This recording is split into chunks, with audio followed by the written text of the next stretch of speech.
Here we go, folks. Another bombshell report about January 6th as we get closer and closer to the truth of what happened that day. A day that I have maintained for years reeked as being a false flag operation, as none of the narratives seem to have made sense. If you remember, during that time, there was the Stop the Steal rally. Many Trump supporters had shown up in order to stop the certification of what they believed to have been a fraudulent election riddled with election fraud.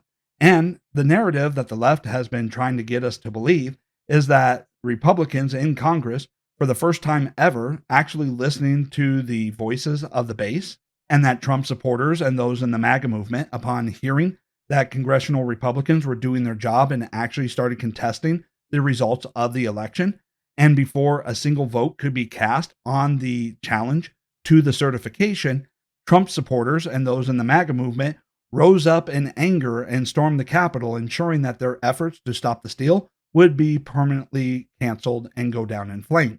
And time again, the left's narrative, what they claim to have happened as they held the hearings and the official reports that they have issued, the narratives that they have pushed keep getting debunked for the lies that they are. And now we have this new report about FBI agents having 275 plainclothes agents embedded in the January 6th crowd.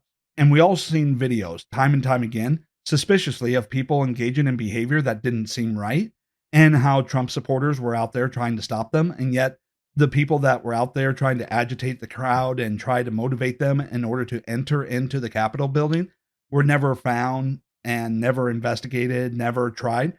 And yet they seem to have been able to find absolutely everybody else. How we saw that as people were not storming the Capitol, they took down the barriers and started inviting people in.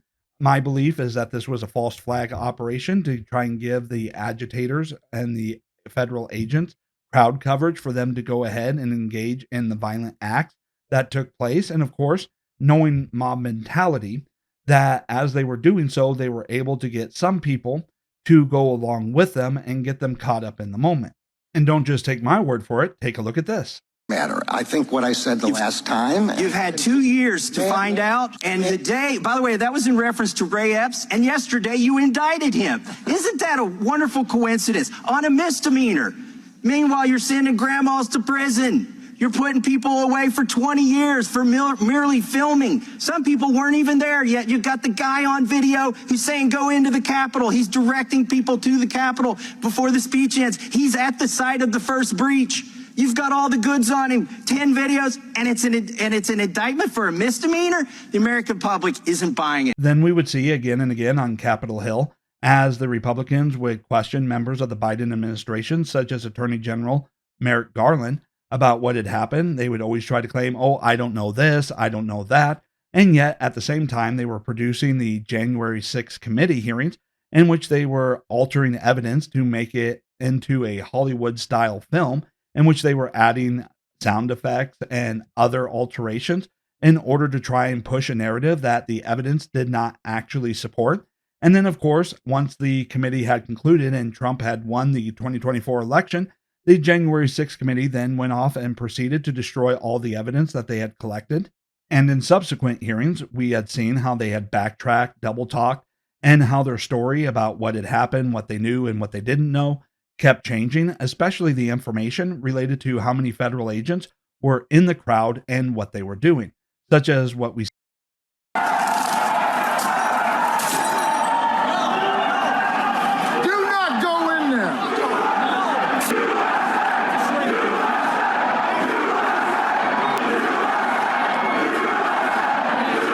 radio journalist from Michigan was shooting video that day at the Capitol. What he captured were two most charitably called suspicious actors, but they are dressed in such a way that led him to believe that they were government agents. And one of them, after the windows had been broken by a protester, it was encouraging people to pull the rest of the glass out and go inside.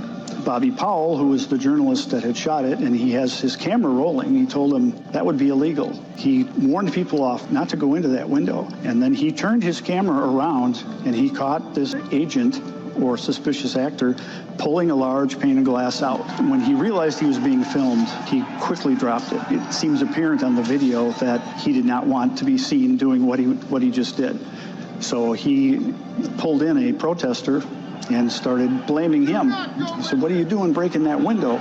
We don't know. His facial image is not on any of the Sedition Hunters sites or the FBI's most wanted site, but he clearly was committing criminal damage to property, and he has not been charged. Why don't you guys open up the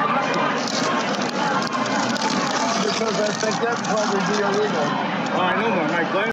Now, keep in mind that the same people that were going off and constantly telling you how bad January 6th was, that it was an insurrection, the people that were issuing the official government reports and holding the hearings were the same people pushing the Trump-Russia narrative, knowing that it was a hoax the entire time that they had made up. The same people that pushed false intelligence in order to be able to lie to the FISA courts in order to spy on their political opponent to try and disrupt the election, and then later try to use that same information that they had manufactured to try and give justification to impeach and remove a sitting president, are now out there trying to tell you that despite all the lies that they have been caught in related to January 6th, that no, you can still trust them. They did nothing wrong, that this wasn't a false flag operation that they did in order to try and oust Trump from office, that you should be deplatformed for spreading misinformation if you dare question the official narrative. And now we are finding out yet another lie that they had engaged in order to try and deceive the public. I don't know. What do you think, though? Was this a false flag operation, or does the government have a reasonable excuse? And if they could come up with one, would you believe it after all the lies they've already pushed? Let me know in the comments below. Don't forget to hit the like and subscribe, and I'll see you on the next one.